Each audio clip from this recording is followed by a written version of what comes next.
I will never forget the first weekend that I had the house to myself, and not for the reasons you probably think. I mean, sure, I had a massive party planned which most likely would have just turned out to be a small hangout session with my friends, but I never reached that point in the weekend. You see, the first night that I had the house to myself, I decided to take it easy and spend most of the time cleaning for the company that I was expecting to come over the following day. I strained up the living room and the bathroom before wiping down all the counters in the kitchen, and by the time I was finally finished, I had worked up a bit of an appetite. I decided to make myself some breakfast for dinner and began making some scrambled eggs and bacon. Then after eating, I noticed that I had made a mess with the bacon grease, so once again, I wiped down the counters, which is where I made my biggest mistake. After wiping down the counter, I left the towel in the same corner that the stove was in. I didn't think anything of the situation and ended up watching a movie by myself before heading into my room and falling asleep. I don't know how long I was asleep for, but I was woken up as I began choking in my sleep. My eyes shot open and could barely see anything that was around me. My room and the rest of the house had been filled with thick, dark smoke, and by the time I had woken up, there was no telling how much I inhaled. I tried to stand, but right away could tell that I was very lightheaded. After managing to sit, I quickly dropped down to my hands and knees and began crawling across the floor, underneath the smoke. Crawling on all fours, I made my way out of my bedroom and through the house towards the front door. As I passed by the kitchen, I could see the flickering flames dancing in the corner near the stove. There was nothing I could do at that point, so I just continued to crawl toward the front door. Sadly, by that point, I inhaled too much smoke, and everything around me went dark as I began to pass out. I thought I was a goner, but lucky for me, my neighbor had seen the flames from his house. He apparently busted through the door and pulled me out of the house and saved my life.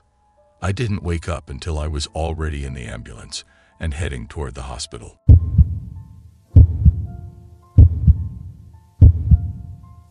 There have been a few times in my life when I barely avoided bad situations. I was kind of wild and on my own for a long time, but that's kind of getting off topic. After having been in so many situations due to bad choices, my gut feeling has never lied to me, so I trust it, even if it makes me feel like a crazy paranoid hermit lady. So I live with my best friend James, and our work hours are always different from each other. So there's always someone in or out of our house, which means that it's pretty hard for robbers or anyone to pin down a schedule. One rule that we've always lived by is that we know who's coming over and when. And so, if it was one of his friends that wanted to come over, they usually won't until he's home. They're just out of courtesy to each other, and I try to do the same. At about 10 a.m., I sat down in my living room to have lunch. James is at work and had been since 7:30 a.m. and would be until 3 or 4 p.m. I worked overnights last night and had the day off today. In the middle of my lunch, I hear someone knock 3 times with what sounds like their fist, and then after a couple of seconds, they ring the doorbell. When you're sitting on my couch, you can actually see the front door from there. And for some reason, I just stared at it.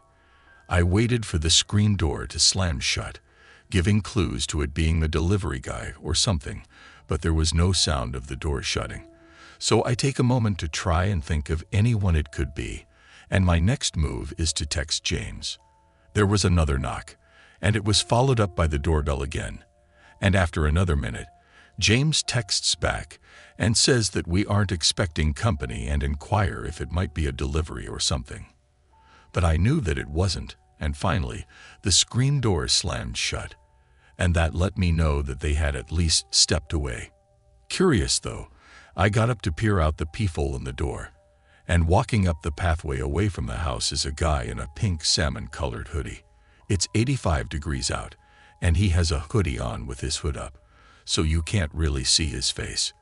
He stops and stands at the end of the pathway, and doesn't move, and right there is when I feel the chills creep up my skin. He then turns around and walks back to the door. His head is down, so I can't see what the bottom half of his face even looks like. And I can also see that he has what looks like a bunch of yellow empty grocery bags in his hand. He rings the doorbell twice, and I keep watching him, trying to be as silent as possible. He turns and starts walking to the side, and I realize that he's going to the window. So I step back behind the wall of the living room and try to peek out and not be seen. "Hello, I want to see your dog," he calls out through the window. Now, I feel really confused, and I start texting James everything that's happening. It takes a while for him to respond this time, and in the meantime, the guy says, "Are you going to let me see your dog or not?" He's starting to sound like he's becoming agitated, and I'm hoping that he just has the wrong address and realizes that soon, because we do not have a dog. He taps the window a couple of times and starts making the noises you would to call the dog. By this time, James has texted me back saying that the whole thing sounds sketchy as fuck and just to stay out of view, and definitely don't reply, and call the cops if he doesn't leave. I nervously look back, getting a quick look to see if he's left the window, and I just wait a little longer, just in case, and at this point, I'm sitting on the floor with my back against the wall, trying to wait this situation out, hoping that he's just a nut and will just leave soon. But I start to hear an odd scratching against the glass, and it had my adrenaline going as the fear sinks in that this is really creepy, and I don't know what he's doing. I try to get a good look and stay out of sight to see that his face was pressed up against the window, but his hands are cupped on both sides like you do to see better, and that's when I noticed that he had black gloves on, and also an X-Acto knife, or whatever those things are called. At this point, I freaked out and start to call the cops, when I finally hear a car's engines kick on in another couple seconds, and the noise just drifts away. I don't move from where I am, and I just contemplate whether or not I should call 911. And I'm an idiot, I know, but I didn't call the police. Instead, I stayed in my room with the door locked until James came home. He stayed outside a minute, finishing his cigarette, when he texted me, "What's in our garden?" We don't actually have a garden. It's just a little planter's bed that we've never really used, but that's what he calls it. And I replied, "Not sure. Been locked inside all day." There was a moment before he texted again, and he said, "It's a James." I flew down the stairs and out the front door. I walked up to James, and my heart stopped. There in the planter, he used a stick to pull open the bag, and inside was a note and orange duct tape.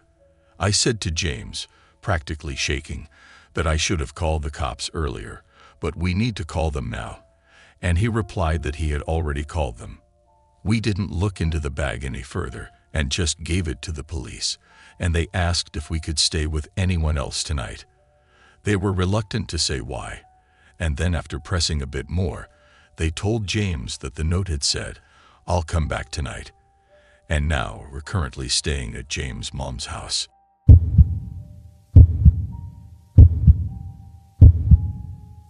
In the earliest months of 2014, I started dating my current boyfriend. We hit it off immediately, which resulted in me staying at his house multiple nights out of the week. Eventually, I ended up living there, sharing a mobile home with him and his father. The neighborhood itself was fairly creepy, one of those unnamed country areas that branch from a main road. Richard, my boyfriend's dad, would tell me stories about how the entire street was owned by one man, a guy who had gotten old in recent years and let the land go. As a result, the field beside our mobile home was overgrown with weeds and old trees. He also told me about these strange occurrences, of which he attributed to two things: aliens and kids from another neighborhood. Despite his warnings and how creepy the area was, I didn't take him too seriously. After all, his biggest concern was aliens. I was unemployed for a short period of time after moving in, which left me alone in the house while my boyfriend and his dad went to work. I spent most of my days putting in job applications, cleaning up the house, and reading online. I guess you could say that my presence at the house was pretty predictable, which is the only explanation to this occurrence. On a day as unremarkable as any other, while I sat reading a book in my bedroom, I heard a car pull into our driveway. The sound was pretty distinctive, considering the area wasn't paved, but rather made up of gravel. Thinking that my boyfriend, Cody, had come home early from work, I slipped some shoes on and started for the front door, which was on the other side of the house. Before I could reach it, a knock sounded against the glass. The front of our trailer had a sunroom, basically a front porch that is encased with windows, making it so you had to go through 2 doors before stepping into the living room. Being as paranoid as he was, Richard would usually lock the sunroom door before leaving for work, unless he was in a huge hurry. Still, thinking that maybe my boyfriend had come home early from work, I opened the front door to let him in. Only it wasn't Cody at the door, but a rather short Hispanic man. He smiled at me through the glass and nodded, almost as if I was exactly who he was expecting to answer. I noticed that he had one hand behind his back and the other was hanging at his side. I tried not to think too much about it. Beside him, in our carport, was a small white truck, and I could hear that the engine was still running. Hey, can I help you? I tried to make my voice as strong as I could, but it only came out shaky. I'm with the garbage company. I'm here to pick up your trash cans. I blinked, knowing immediately that this was a lie. Yes, it was common for the garbage company to come and pick up trash cans if the bill hadn't been paid, but I had gone with Cody the week before to pay it. Not to mention, the drivers never knocked on the door. They would only ever take the cans and leave. I glanced to my left, seeing that our trash cans were still there, on the outside of the sunroom, somewhat behind the house. They're right there. If you need them, then take them. This time, my voice was more assertive, causing my visitor's smile to turn into a frown. "May I come in?" he asked. I didn't verbally answer. I just shook my head. My heart dropped as I watched him reach up and grab the handle to the glass door, pulling on it to open it. The door clicked, obviously locked. The man tried to pull it again, this time harder, causing the metal to creak. I jumped back into my house and slammed the front door, locking it with purpose. It was so quiet in the house that I only noticed 2 sounds: my heart pounding and the doorknob to our back door jiggling. There was no way it could have been the guy from the front porch. He wouldn't have had time to get to the back door, even if he ran. I yelled through the door, "I'm calling the fucking police," still baffled at the fact that this was all happening in broad daylight. I could hear the truck drive through the carport and into our backyard immediately after that. I took a moment to look through the blinds of a window, watching as a separate man jumped off of the back porch and into the passenger seat. To this day, I'm convinced that these men knew I was home alone and carefully planned an attack. One of them was meant to distract me, while the other broke into the back door. I still don't know what was hidden behind the back of the guy at the front door. All I can say is that I'm forever thankful of how paranoid my father-in-law is. Who knows what could have happened if he hadn't locked the sunroom door.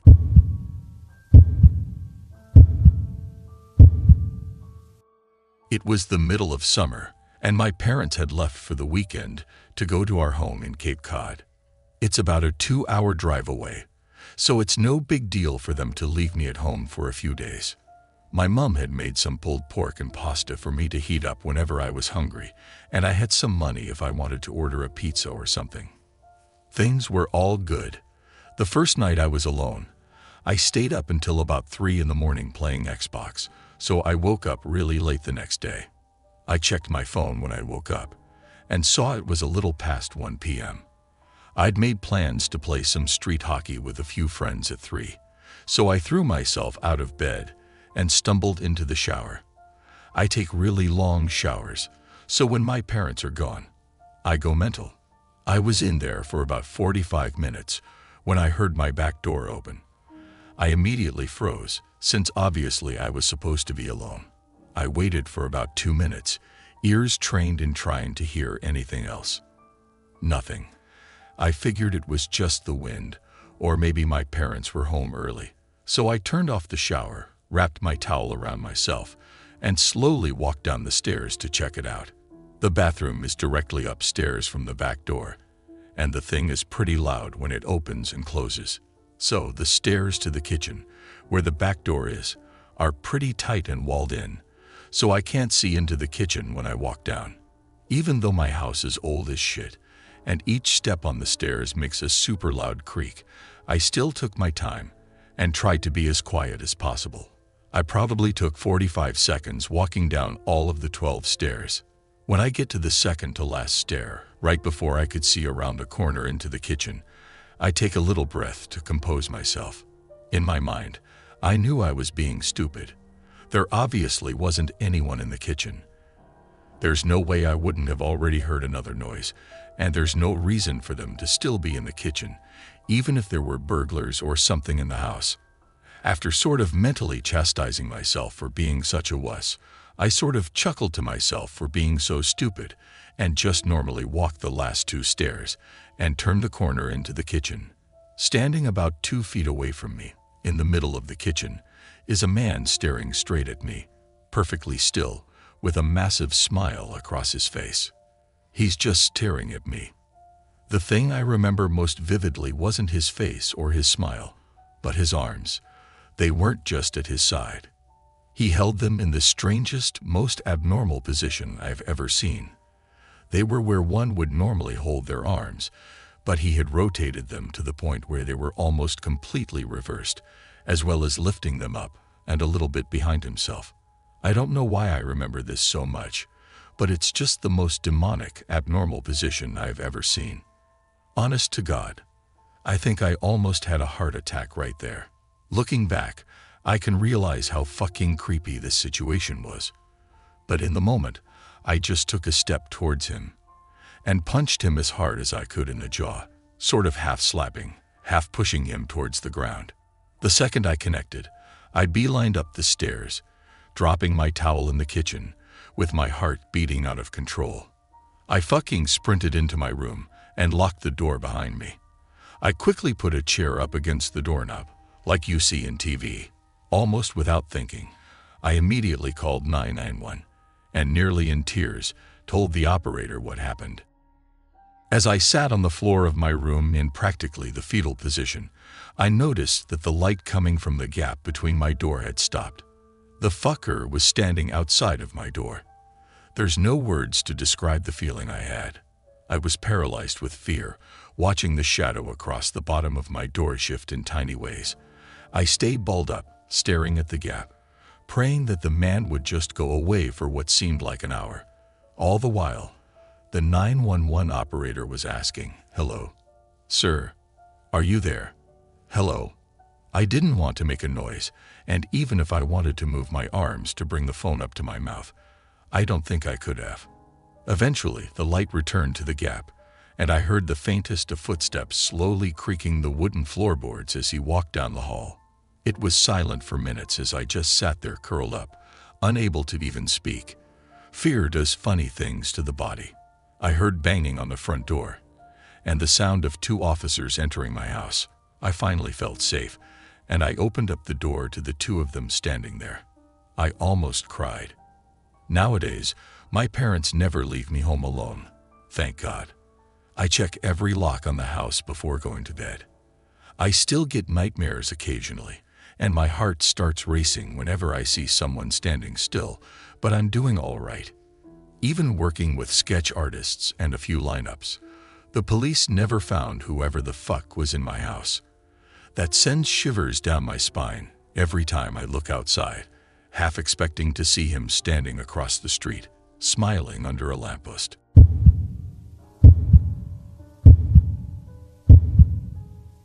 A little bit of background information. I'm a 22-year-old female, and I just moved to a small town from a big city with my dad. We moved into our house in early October of 2015, and we were having some problems with a leaky shower in the bathroom adjacent to mine, so my dad called up a plumber to come and take a look. The plumber arrived at around 8 a.m. the following day, while I was getting ready for work in my bathroom. My dad let him in, so I hadn't gotten a good look at him. My dad then apparently goes down the street to gas up his car and go to work, leaving the plumber to do his job in the bathroom. Now, my bathroom is just a toilet and vanity, with a door leading into a shared shower room that has another door leading into my dad's bathroom. So while I was getting ready, there was only a door between the plumber and I. I guess he figured out there was a lady in the house due to the sound of my hairdryer. Next thing I know, my bedroom door is opening and closing, and there's a very tall, very wide, very terrifying man with more legs than teeth, locking my door from the inside behind him. He then walks 5 feet towards me and stops in front of my bathroom door. I freeze. He stands there, staring at me for the longest 30 seconds of my life. He hits me with the widest, untoothiest grin, and literally looks me up and down multiple times. I hear the front door open and close, not knowing then that my dad had forgotten his wallet. And the plumber pivots on one foot in a twirly motion and unlocks my door and walks out. My dad runs into my room, asking if that guy had really just been in there, and goes to run after him. But the guy had walked right to his truck and left without fixing our shower. So my dad immediately calls up the company we hired him from and explains to the manager what happened. The manager then proceeds to tell my dad it was our fault that the man locked himself in my room with me because I hadn't locked him out of my room in the first place. Sorry, I didn't know I had to lock myself away in my own house in order to not be creeped on by a supposed professional. It's just terrifying to think what would have happened if my dad didn't forget his wallet.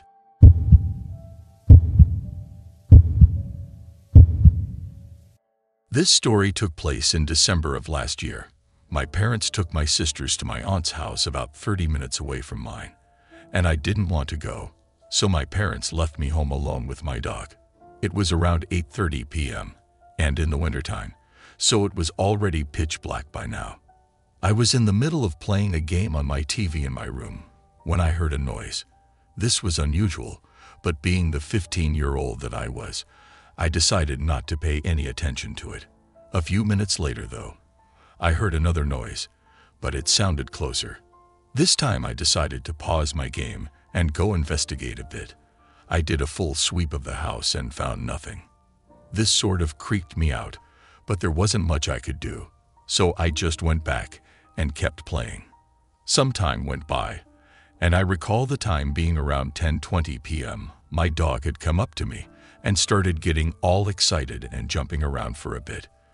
This was her way of saying that she needed to go to the bathroom, which meant I had to let her outside and then let her back inside when she was done. I was skeptical about this, but I hesitantly took her out to the back of the house to go and let her out. I was about to open the back door when I suddenly got this fearful urge to go and look out the window first. I cautiously looked out the window, making sure to only move the blinds by centimeters. I saw nothing at first, but when I looked at the back of my yard, what I saw made my blood turn to ice. It was a man in his late 30s with a scruffy beard and long disgusting hair looking right at me. I took my dog, locked the door, ran upstairs, and went into the bathroom.